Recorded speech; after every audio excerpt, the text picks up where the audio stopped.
नमस्ते विद्यार्थी मित्रों, silver bells Mansarovar Palanpur school के ऑनलाइन एजुकेशन प्रोग्राम में आप सर्व का दिल से स्वागत है। विद्यार्थी मित्रों, आज हम standard 9th subject Hindi topic chapter number 12 जिसका नाम है रानी। ये रानी एक घोड़ी का नाम है और लेखिका का नाम है महादेवी वर्मा। क्या नाम है? महादेवी वर्मा। जन्म सन 1907 ईस्वी सन, निधन सन 1983 ईस्वी सन। या टेक्स्ट बुक में प्रिंट मिस्टेक है, 1500 नहीं है, 1983 ईस्वी सन। आई रिपीट, जन्म सन 1907 ईस्वी सन और निधन सन 1983 ईस्वी सन। तो बाल मित्रों, महादेवी वर्मा को पशु पक्षियों से गहरा लगाव था। उन्होंने उनसे संबंधित बड़े दिलचस्प और मार्मिक संस्मरण लिखे हैं। प्रस्तुत संस्मरण एक घोड़ी का है, उसका नाम रानी था। लेखिका को बचपन में उससे बहुत प्यार था। लेखिका रानी के साथ निक्की, निक्की किसका नाम है? नेवले का। और रोजी, रोजी किसका नाम है? कुतिया, उसको भी वो नहीं भूली है। महादेव जी की सहृदयता पाठक का दिल छू लेती है। तो विद्यार्थी मित्रों, जो लेखिका का नाम है महादेवी वर्मा, उनको पशु पक्षियों से गहरा लगाव था, प्यार था। प्रस्तुत पाठ में रानी, रानी एक घोड़ी का नाम है, उस पर एक रेखा चित्र उन्होंने खींचा है। मतलब रानी घोड़ी जो है उनसे वो बेहद प्यार करती थी, उसके बारे में पूरी डिटेल्स पाठ के अंदर दी है। तो विद्यार्थी मित्रों, पाठ शुरू करते हैं। Page number 49। बाल मित्रों, open your text book, see the page number 49। रियासत होने के कारण इंदौर में शानदार घोड़ों और सवारों का आधिक्य था। आधिक्य था मतलब अधिकता थी।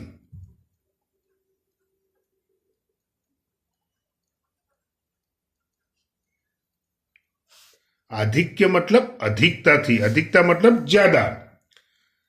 यानी इंदौर शहर है, उसमें घोड़ों और सवारों का आधिक्य था मतलब अधिकता थी। इसके अतिरिक्त हम अंग्रेजों के बच्चे को छोटे टट्टुओं या सफेद गधों, इन ब्रैकेट में लिया है, जिसकी जाति के संबंध में रामा ने हमारा ज्ञान वर्धन किया था। तो ज्ञान वर्धन करना मतलब ज्ञान बढ़ाना।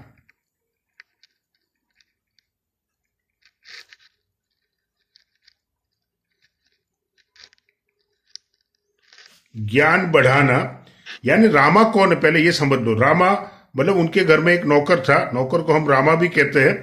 तो वो रामा जो था, उन्होंने टट्टू के बारे में ज्ञान वर्धन किया था। मतलब ये जो महादेवी वर्मा थी तब तो वो बहुत छोटी थी, तो टट्टू के बारे में उन्होंने रामा से पूछा था और रामा ने उनको आंसर दिया था। पर घूमते देखते थे, किसको घूमते देखते थे? अंग्रेजों को बच्चे को। किस पर? टट्टू पर। रामा की कहानियों में तो राजा अपराधियों को गधे पर चढ़ाकर देश निकाला देता था। मतलब रामा ऐसा कहता था कि जो राजा था वो अपराधी को गधे पर बिठाकर देश निकाला, देश से बाहर निकाल देता था। इन्हें गधों पर बैठकर प्रसन्नता से घूमते देखकर विश्वास करना कठिन था। ये गधे पर घूम रहे थे, कौन? अंग्रेजों के बच्चे। तो ऐसा नहीं लग रहा था कि ये अपराधी है या उनको कुछ दंड दिया गया है, इन्हें दंड मिला है। रामा के पास हमारी जिज्ञासा का समाधान था। जिज्ञासा मतलब जानने की इच्छा।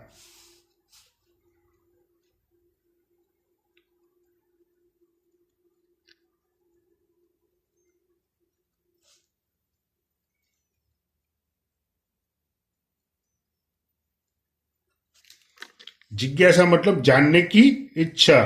तो जिज्ञासा का समाधान था मतलब सॉल्यूशन था।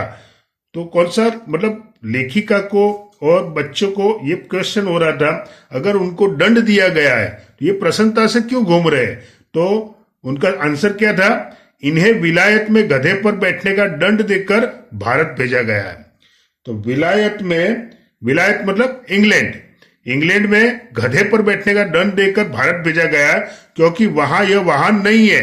कौन सा वाहन नहीं है? गधा नहीं है। एक दिन हम तीनों ने बाबूजी को मौखिक स्मृति पत्र मेमोरेंडम दिया।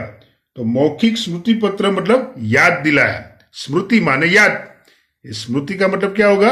याद। याद दिलाया कि हमारे पास छोटा घोड़ा न रहना अन्याय की बात है। पापा, पिताजी, हमारे पास एक छोटा सा घोड़ा होना चाहिए। अलबत्त लेखिका के पास एक नेवला था जिसका नाम था निक्की और एक कुतिया थी जिसका नाम था रोजी। वो तो उनके पास था ही, लेकिन उनको घोड़ा भी चाहिए। तो उन्होंने पापा से कहा कि हमारे पास एक घोड़ा होना चाहिए। यदि अन्य बच्चों को घोड़े पर बैठने का अधिकार है तो हमें भी वह अधिकार मिलना चाहिए। यानी अंग्रेजों के बच्चे जो घोड़े पर बैठते हैं तो हमें भी घोड़े पर बैठना चाहिए, यह अधिकार हमको मिलना चाहिए। बाबूजी ने हंसते हुए पूछा, सफेद टट्टू पर बैठोगे?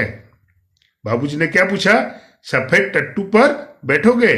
तुम कहो कि के साथ ठेलम ठाल के उपरांत मैंने अगुआ होकर गंभीर मुद्रा में उत्तर दिया, सफेद टट्टू तो गधा होता है जिस पर बैठकर सजा दी जाती है। यानी लेखिका ने कहा कि जो सफेद टट्टू है वो तो रियल में क्या है? गधा है, और जिस व्यक्ति को सजा मिलती है उसको गधे पर बैठकर सजा दी जाती है, गधे पर बिठाकर सजा दी जाती है। तो वो हमें टट्टू तो नहीं चाहिए। पता नहीं हमारे ज्ञान का वजस्त्र स्रोत रामा को बाबूजी ने डांटा या नहीं। यानी ये ज्ञान किससे मिला था कि ये सफेद टट्टू तो गधा है, वो रामा से मिला था। तो बाबूजी ने डांटा या नहीं वो मुझे पता नहीं, परंतु कुछ दिन बाद हमने देखा कि एक छोटा सा चॉकलेटी रंग का टट्टू आंगन के पश्चिम वाले बरामदे में बांधा गया है। यानी पापा जो थे, बाबूजी जो थे, उन्होंने एक चॉकलेटी रंग का टट्टू आंगन में पश्चिम वाले बरामदे में बांध दिया। बरामदा तो घोड़े बांधने के लिए बनाया नहीं गया था, अतः बाहर से टट्टू को लाने के लिए दीवार में एक नया दरवाजा लगाया गया और उसकी मालिश करने तथा खाने पीने, घूमने आदि उसकी देखरेख के लिए छुट्टन नाम का साइस रखा गया। ये छुट्टन एक नौकर का नाम है, और साइस जो है, साइस का मतलब होता है घोड़े की देखभाल करने वाला। सबका अलग अलग नाम होता है। घर में जो काम करती है उसको काम वाली बाई बोलते हैं, घर में जो जेंट्स नौकर होता है उसको रामा बोलते हैं। ऐसे घोड़े की देखभाल करने वाले को साइस कहा जाता है। ये नया वर्ड है, आपको याद रखना है, साइस। साइस का मतलब क्या होगा? घोड़े की देखभाल करने वाला। आई रिपीट, घोड़े की देखभाल करने वाला। अब तो हम उस छोटे टट्टू से बहुत प्रभावित और आतंकित हुए। यानी हम इंप्रेस भी हो गए और उससे थोड़े से डर भी गए। हमारे तथा हमारे अन्य साथी जीवों के लिए न मकान में कोई परिवर्तन हुआ, न कोई विशेष नौकर रखा गया। यानी हमारे लिए या हमारे अन्य साथी जीव कौन से थे? निक्की और रोजी। निक्की कौन था? नेवला। और रोजी कौन थी? कुतिया। तो उसके लिए तो कोई विशेष नौकर नहीं रखा गया। रामा को तो नौकर कहा नहीं जा सकता। जो रामा था उसको नौकर नहीं कहा जा सकता, क्योंकि वह तो डांटने फटकारने के अतिरिक्त हमारे कान भी खींचता था। यानी कान भी खींचता था मतलब हमारी गलती भी निकालता था। वो तो हमें डांटता भी था, फटकारता भी था और हमारे कान भी खींचता था। मतलब अगर हमसे कुछ गलती हो गई तो वो गलती के बारे में हमें डांटता भी था, और हमारी खिड़की तक दरवाजे में परिवर्तित नहीं हो सकी, जिससे हम रोजी और निक्की के साथ कूदने के कष्ट से मुक्त हो सकते। यानी हमारे घर में हमारे लिए और निक्की और रोजी के लिए, रोजी माने कुतिया और निक्की माने नेवला, उसके लिए कुछ चेंज हुआ नहीं। बाबूजी से यह सुनकर भी कि वह टट्टू हमारी सवारी के लिए आया है। बाबूजी से हमने यह सुना, यह टट्टू किस लिए आया है? हमारी सवारी के लिए आया है। हम सब 4-5 दिन उससे रुष्ट और अप्रसन्न ही घूमते रहे। यानी उसके लिए एक नया दरवाजा बनाया गया, उसके लिए एक साइस रखा गया। साइस का नाम क्या था? छुट्टन, बराबर। और उसको एक स्पेशल ट्रीटमेंट दी गई। तो हमारे लिए, रोजी और निक्की के लिए कोई स्पेशल ट्रीटमेंट नहीं थी। तो लेखिका और बच्चे वो कुछ दिन तो वो जो घोड़ी थी उससे अप्रसन्न घूमते रहे, परंतु अंत में उसने हमारी मित्रता प्राप्त ही कर ली। यानी जो घोड़ी थी उससे हमारी मित्रता हो गई।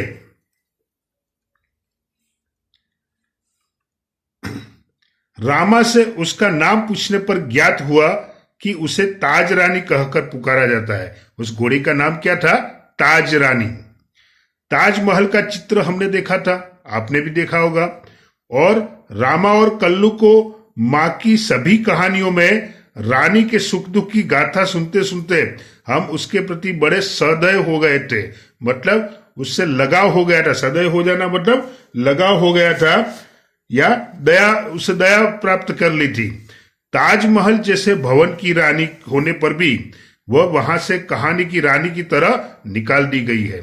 यानी ये ताजमहल जैसे भवन की रानी थी, फिर भी उसको वहां से निकाल दी गई है। यह कल्पना करते ही हमारी सारी ईर्ष्या और सारा रोष करुणा से पिघल गया और हम उसे और अधिक आराम देने के उपाय सोचने लगे। मतलब पहले तो हम लोग उससे थोड़े से नफरत करते थे, उससे थोड़े से दूर दूर रहते थे, लेकिन हमको लगा कि इसका नाम ताज रानी है, ये ताजमहल जैसे भवन से उसको निकाला गया है, उसका तिरस्कार किया गया है, तो हमें उससे प्यार हो गया। किसको? लेखिका और दूसरे बच्चे को। लेखिका तब बड़ी छोटी थी, वह इतनी सुंदर थी कि अब तक उसकी छवि आंखों में बसी जैसी है। मतलब ये घोड़ी जो थी बेहद सुंदर थी। आज भी मैं याद करती तो उसकी तस्वीर मेरे नजर के सामने आती है। ऐसा कौन कहता है? लेखिका। हल्का चॉकलेटी चमकदार रंग जिस पर दृष्टि फिसल जाती थी। यानी उसका रंग कैसा था, अब उसका वर्णन किया गया है। उसका रंग हल्का चॉकलेटी रंग, और जिस पर दृष्टि पड़े तो दृष्टि माने फिसल जाए। खड़े छोटे कानों के बीच में माथे पर झूलता अयाल का गुच्छा। तो माथे पर झूलता अयाल का गुच्छा, अयाल माने घोड़े के गर्दन के साथ जो बाल होते हैं ना, वो अयाल माने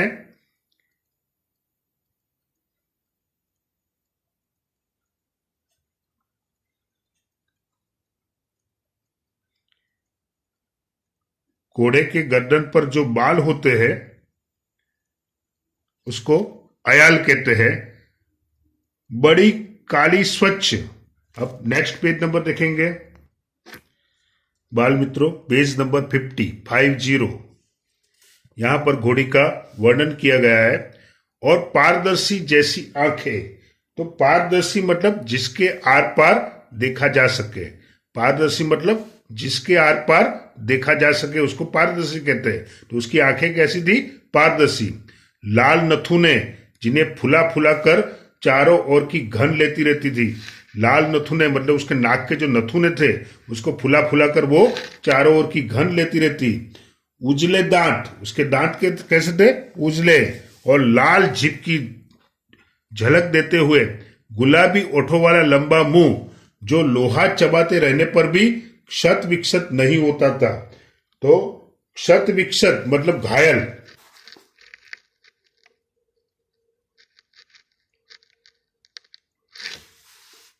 यानी उसके दांत कैसे थे? उजले दांत थे और लाल जीभ की झलक देते हुए गुलाबी ओठों वाला लंबा मुंह था जो लोहा चबाते रहने पर भी क्षत विक्षत नहीं होते थे। मतलब वो कभी दांत घायल नहीं होते थे। उसकी ऊंचाई के अनुपात से पीठ की चौड़ाई अधिक है। मतलब उसकी जो हाइट थी उसके कंपैरिजन में उसकी पीठ की चौड़ाई ज्यादा थी। यानी ये सवारी करने के लिए एकदम उपयोगी प्राणी है। बराबर। सुडौल मजबूत पैर और सघन पूंछ जो मक्खियां उड़ाने का काम करती थी। उसकी जो पूंछ थी वो पूंछ से ऐसे वो मक्खियां उड़ाती थी। और पूंछ में मोरछल के समान उठती गिरती रहती थी। मोरछल, मोर की पूंछ से बना जो झाड़ू होता है उसको मोरछल कहते हैं। मोर की पूंछ से बनाया हुआ झाड़ू उसको क्या कहते हैं? मोरछल। तो मोरछल के समान वो जो पूंछ थी उसको वो मक्खियां उड़ाने के लिए उठाती, उठती, गिरती रहती थी। उस समय वह समझने की बुद्धि नहीं थी, परंतु इतने दीर्घ काल के उपरांत भी स्मृति पट पर वे रेखाएं ऐसे उभर आती है जैसे किसी अदृश्य स्याही से लिखे अक्षर अग्नि के ताप से प्रत्यक्ष होने लगते हैं। प्रत्यक्ष माने नजर के सामने। यानी लेखिका तो बहुत बड़ी होने के बाद ये कहानी उन्होंने लिखी है। तो ये घोड़ी तो बचपन में थी, अब तो घोड़ी की मृत्यु हो गई है। और लेखिका जो थी वो घोड़ी से, फिर कुतिया से, नेवले से, एक गिल्लू गिलहरी थी उससे बहुत प्यार करती थी। और हिंदू शास्त्र के अनुसार जब उनकी मृत्यु हो गई तो वो प्राणियों को जमीन में दफन नहीं करती थी, वो अग्नि संस्कार करती थी। मतलब लेखिका प्राणियों को इंसान की तरह ही रखती थी और इंसान की तरह ही उससे प्यार करती थी। तो आज वो रानी घोड़ी के बारे में सोचती है, तो रानी घोड़ी कैसी थी उसके बारे में वर्णन किया है उन्होंने, बराबर। अब हम आगे देखते हैं। हम बार बार सोचते हैं कि वह कुछ और छोटी क्यों न हुई, यानी घोड़ी जो बड़ी है उसकी जगह थोड़ी छोटी होती तो क्या होता। होती तो हम रोजी और निक्की। रोजी माने कुतिया, कुतिया का नाम क्या है, रोजी। और निक्की, निक्की माने नेवला। आपने सांप और नेवले की कहानी सुनी होगी, तो नेवला, नेवले को आपने देखा भी होगा, उसके समान उसे भी अपने कमरे में रख लेते हैं। यानी अगर ये रोजी और निक्की की तरह छोटी होती तो उसको हम क्या करते, हमारे कमरे में रख देते। रानी को अपने कमरे में ले जाना संभव नहीं था, यानी जो घोड़ी है वो तो बड़ी साइज की होती है, उसको कमरे में ले जाना संभव नहीं था। अतः अस्तबल, अस्तबल का मतलब जहां पर घोड़े को रखा जाता है उसको अस्तबल कहते हैं। तो घोड़े को रखने का स्थान उसको क्या कहते हैं, अस्तबल। तो अस्तबल बना हुआ बरामदा ही हमारी अराजकता का कार्यालय बन गया। कार्यालय मतलब ऑफिस बन गया। यानी जो बरामदा था जहां पर घोड़ी को बांधा गया था उसको हम अस्तबल भी कह सकते हैं, घोड़े को रखने का स्थान। तो वो हमारे अराजकता मतलब मस्ती का वो कार्यालय बन गया, मतलब ऑफिस बन गया।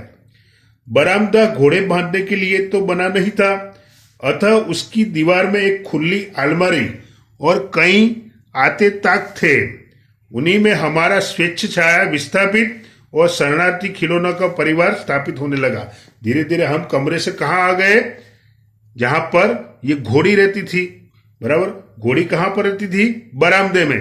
तो लेखिका और दूसरे बच्चे और रोजी और निक्की, सारा परिवार कहां पर धीरे धीरे आने लगा, जो बरामदा था जहां पर घोड़ी को रखते थे वो अस्तबल में आने लगा। रानी की गर्दन में झूल झूल कर, उसके कान और अयाल में फूल खोस खोस कर और उसको बिस्कुट मिठाई आदि खिला खिला कर थोड़े ही दिनों में हमने उससे ऐसी मैत्री कर ली कि हमें न देखने पर वह अस्थिर होकर पैर पटकने और हिनहिनाने लगती। यानी लेखिका और बच्चों ने क्या कर दिया, रानी से दोस्ती कर दी। तो वो अराजकता का मतलब होता है अव्यवस्था। तो रानी की गर्दन में झूल झूल कर, रानी की गर्दन में ये सब झूलते थे और उसके कान और अयाल में फूल खोस खोस कर, मतलब उसके कान में और अयाल में फूल लगाते थे और उसको बिस्कुट मिठाई आदि खिला खिला कर, उसको खाना भी वीआईपी देते थे, बिस्कुट और मिठाई उसको खिलाकर उससे क्या कर ली, फ्रेंडशिप कर ली। और फ्रेंडशिप ऐसी हो गई, दोस्ती ऐसी हो गई कि रानी जब बच्चों को न देखती थी तो रानी क्या करती थी, पैर पटकती थी और हिनहिनाने लगती थी, क्योंकि बच्चे क्यों नहीं आए ऐसे वो याद करती थी। फिर हमारी घुड़सवारी का कार्यक्रम आरंभ हुआ। घुड़सवारी करने का कार्यक्रम आरंभ हुआ। मेरे और बहन के लिए सामान्य छोटी पर सुंदर जीन खरीदी गई। ये जीन क्या होती है, घोड़े पर बैठने के लिए जो आसन बनाया जाता है। अगर हम जीन पर बैठते हैं तो गिरने का भय नहीं रहता है, लेकिन अगर हम नंगी पीठ पर बैठेंगे, अगर हम नंगी पीठ पर बैठेंगे तो घोड़े से गिर सकते हैं। तो घोड़े से नहीं गिरने के लिए जो आसन बनाया जाता है जिस पर हम बैठते हैं उसको क्या कहते हैं, जीन। तो जीन खरीदी गई और भाई के लिए चमड़े के घेरे वाली ऐसी जीन बनवाई गई जिससे संतुलन खोने पर भी गिरने का भय नहीं था। भाई के लिए चमड़े के घेरे वाली ऐसी जीन बनवाई गई कि अगर वो संतुलन खो दे, अगर वो बैलेंस खो दे, फिर भी वो गिरे नहीं। बाहर के चबूतरे पर खड़े होकर हम बारी बारी से रानी पर आरूढ़ होते, यानी रानी की इतनी हाइट थी और बच्चे छोटे थे, वो चबूतरे पर थोड़े से हाइट पर खड़े होते थे और बारी बारी से रानी पर आरूढ़ होते, मतलब रानी पर बैठते थे और छुट्टन के साथ दौड़ता हुआ मैं घुमाता। ये छुट्टन कौन है? वो साइस मतलब घोड़े की देखभाल करने वाला, उसका नाम क्या था? छुट्टन। छुट्टन के साथ, वो घोड़ी के साथ हम घूमते, मतलब छुट्टन भी दौड़ता रहता और हम घोड़े पर बैठते। सवेरे भाई बहन घूमते और स्कूल से लौटने पर तीसरे पहर या संध्या समय मेरे साथ यह कार्यक्रम दोहराया जाता। यानी सवेरे भाई बहन घूमते और जब मैं स्कूल से लौटती, यानी तीसरे पहर मतलब संध्या समय, इवनिंग के समय में लेखिका घुड़सवारी करती। परंतु ऐसी सवारी से हमारी विद्रोही प्रकृति कैसे संतुष्ट हो सकती थी? यानी हमें सेटिस्फेक्शन नहीं था कि वो छुट्टन भी हमारे साथ साथ दौड़े और घुड़सवारी का आनंद आता नहीं था। हमें तो ऐसा करना था कि घुड़सवारी हम करें लेकिन छुट्टन ना हो, हम अकेले घुड़सवारी करें, ऐसे सबकी इच्छा थी। अस्तबल में रानी की गर्दन में झूलकर तथा स्टूल के सहारे उसकी पीठ पर चढ़कर भी हमें संतोष न था। मतलब अस्तबल घोड़े को रहने का स्थान, वहां पे रानी की गर्दन पर झूलकर या फिर स्टूल के सहारे हम उसकी पीठ पर चढ़ते थे, लेकिन हमें संतोष नहीं था, लेखिका को संतोष नहीं था। अंत में एक छुट्टी के दिन दोपहर में सबके सो जाने पर हम रानी को खोलकर बाहर ले गए। एक बहुत बड़ा साहस किया इन लोगों ने। एक दिन छुट्टी थी और दोपहर को सब सो गए थे, हम रानी को खोलकर बाहर ले गए और चबूतरे पर खड़े होकर उसकी नंगी पीठ पर सवारी करके बारी बारी से अपनी अधूरी शिक्षा की पूरी परीक्षा लेने लगे। यानी जीन का भी इस्तेमाल नहीं किया। जीन मतलब वो आसन जिससे घोड़े पर बैठा जा सकता है, जीन का भी इस्तेमाल नहीं किया और उसकी नंगी पीठ पर हम बैठकर सवारी करने लगे। यह स्वाभाविक ही था। ताज रानी हमारी अराजक प्रवृत्तियों से प्रभावित हो जाती, यानी ये स्वाभाविक था कि हमारी जो अराजक प्रवृत्ति थी, मतलब जो अव्यवस्थित प्रवृत्ति थी, उससे रानी भी प्रभावित हो जाती। वास्तव में बालकों में चेतना के विभिन्न स्तरों का बोध न होकर सामान्य चेतना का ही बोध रहता है। यानी जो बच्चे होते हैं वो बच्चे की तरह ही सोचते हैं, बराबर। उनको ये नहीं लगता कि इससे बहुत बड़ी दुर्घटना भी हो सकती है। अतः उनके लिए पशु पक्षी वनस्पति सब एक परिवार के हो जाते हैं। मतलब बच्चे जो होते हैं वो दूसरे एंगल से देखें तो बच्चे मासूम होते हैं, बच्चों में छल कपट नहीं होती है। तो जो पशु पक्षी या वनस्पति जिससे भी वो प्यार करते हैं तो वो उनका खुद का हो जाता है, मतलब वो भी बच्चे से प्यार करते हैं। यानी ये जो रानी थी, रानी भी बच्चों से प्यार करने लगी क्योंकि बच्चों में कोई छल कपट नहीं था। तो विद्यार्थी मित्रों, ये जो लेसन है रानी, उसका पार्ट 1 हम यहां तक रखते हैं। बाकी का पार्ट 2 नेक्स्ट टाइम फिर वापस पार्ट 2 देखेंगे। तो बाल मित्रों, थैंक यू, आभार, धन्यवाद।